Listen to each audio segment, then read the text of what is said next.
This is Sinon, a community on the edge of Arusha, the second largest city in Tanzania. It seems unremarkable, suffering the same levels of poverty and disease as most others in the city. But there are two sites in this area that mark it out from all the rest. This is one, the tip where the entire city's waste is just dumped. And this is the other, a school where nothing is wasted and everything is recycled.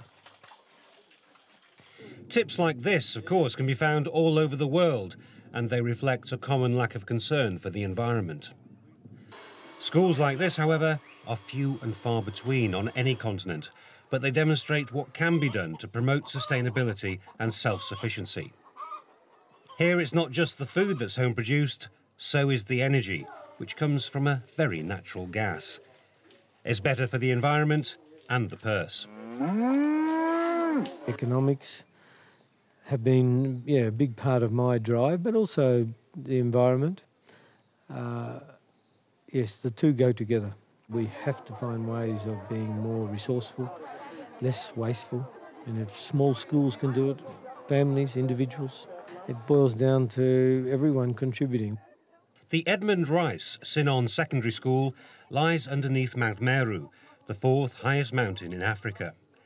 It takes children from the city and from the surrounding Maasai villages. And it's villages like this one that are being hit hardest by climate change through water shortages and failed harvests. Seasonal rain is bringing some relief to the area, but still no water to this village.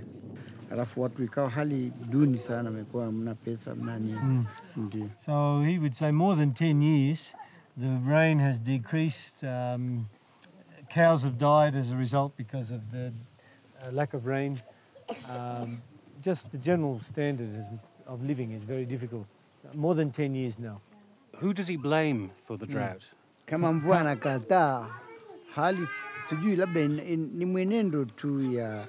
It's just changing the weather. He doesn't blame the West, then? Doesn't blame Europe? No concept of the wider world, really, No. to blame, no. Frank O'Shea, or Brother Frank, is a member of a Catholic order called the Christian Brothers, which carries out its mission to bring education to deprived areas in 40 countries. He arrived in Tanzania 11 years ago, when the school was little more than a few huts and a field. He soon realised he would need to offer more than education. He would also have to provide food and shelter. And that meant the school had to find an income and new ways of saving money by cutting out waste. Don't waste anything, even if it means using it more than once. We have certainly a record here of being able to use a resource more than once. I just keep asking, does it have to be this way? Can't it be done any better? And then from there, search and take a few risks. And so I suppose anybody in any situation, in any educational institution, should be asking that question. What's going on here? Is it just how it is done? Is that the only way? Are there alternatives? There are now classrooms and workshops for 1,000 pupils and shelters for half of them who board rather than walk up to 30 kilometres a day to and from school and their outlying villages. Frank's been driven by his zeal and desire to give every child the chance of education. He's relied on support from his religious order, and he's received quite a lot of help from termites. This is the school's termite mound. I discovered it makes good building material. The termites are bringing the soil down from very deep down, and it's very sandy. Some of them go down as far as 30 feet, big area. This one is not as big, but you could go down 30 feet and get enough bricks to build a house. So basically, you're using this instead of sand and cement? We do add some cement to help it. One bag for 200 bricks. As the school grew, Frank's priority was water. There are 2 rainy seasons, if they come at all, but it's hardly practical to build tanks big enough to collect water for half a year. So the school found a donor to fund a borehole which tapped into a stream running deep underground from Mount Meru. The water supply also means the school can irrigate 10 acres of nearby fields. On one side, they're used to grow maize, and on the other, cabbages and beans. Does it taste better because you've helped to grow it and pick it? No, this is much better than those which are going to buy it from street or shops. Why is it much better? Because the way we are keeping it better than those who are keeping them just when they plant them, they're not care of them, but as we are care of them. Nothing is wasted. The water from this shower and laundry block is collected in a tank and pumped back to supply a playing field. Good exercise. Good exercise. You enjoying it? I am enjoying it because I'm the muscles. You want big muscles? Yes. You're going to get them. Water used for washing up is being diverted to create a pond and swamp for science lessons. In biology, we need to specifically deal with frogs. And these frogs, students have to see them physically. And not only that, they need also to do a practical in dissecting to see different systems. And you find that maybe when you are doing that, the frogs are nowhere to be seen.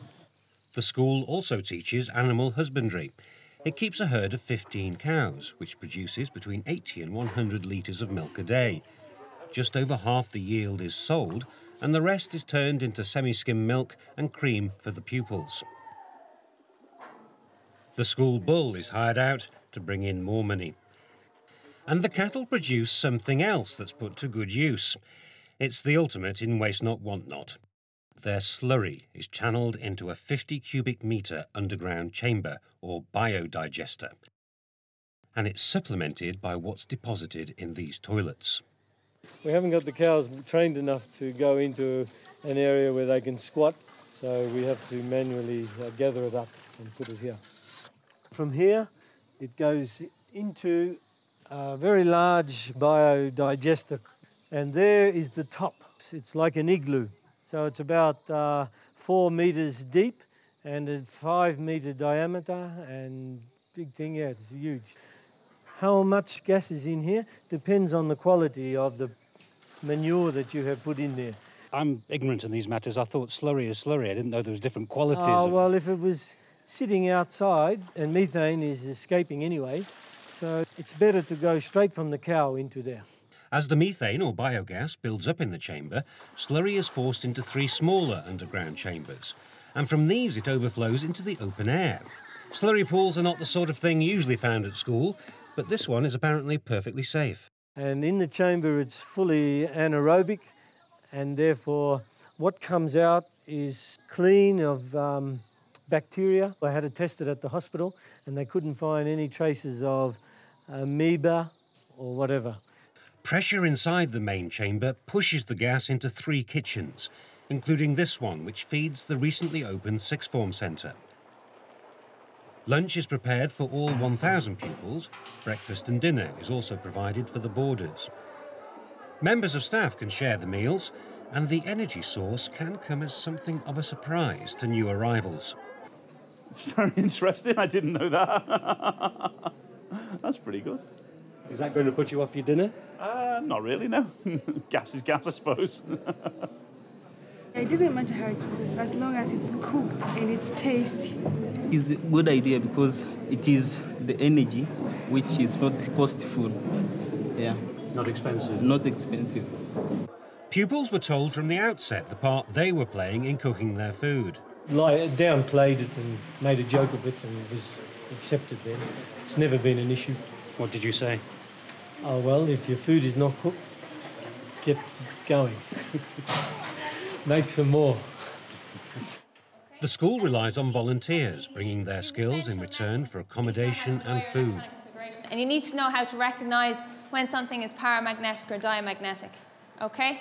Surprised how advanced they are compared to the rest of us and the rest of the world. They're far beyond us with recycling and reusing, and not wasting things is the big thing here. And it's just an education for us all. So you think that schools in the UK could learn from schools like this one? No doubt. Put up some sentences on the board. If you don't understand the words, use your dictionaries to look them up, the meaning.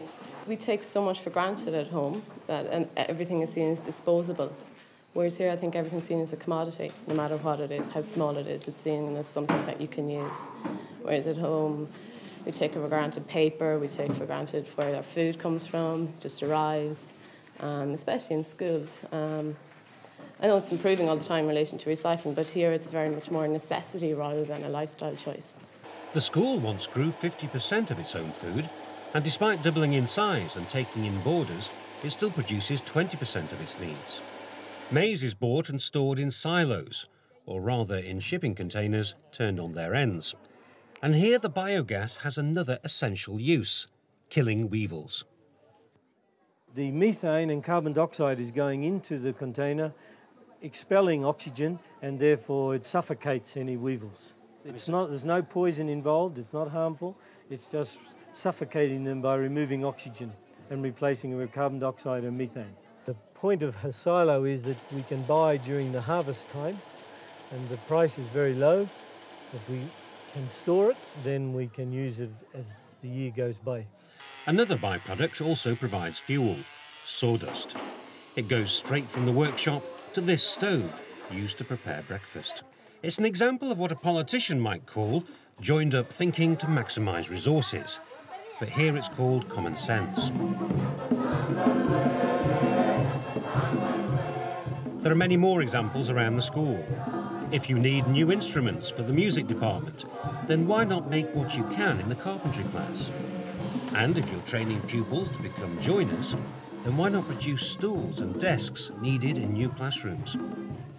If you've equipped a room with sewing machines, then why not rent it out after school to local people who have got the skills but not the equipment?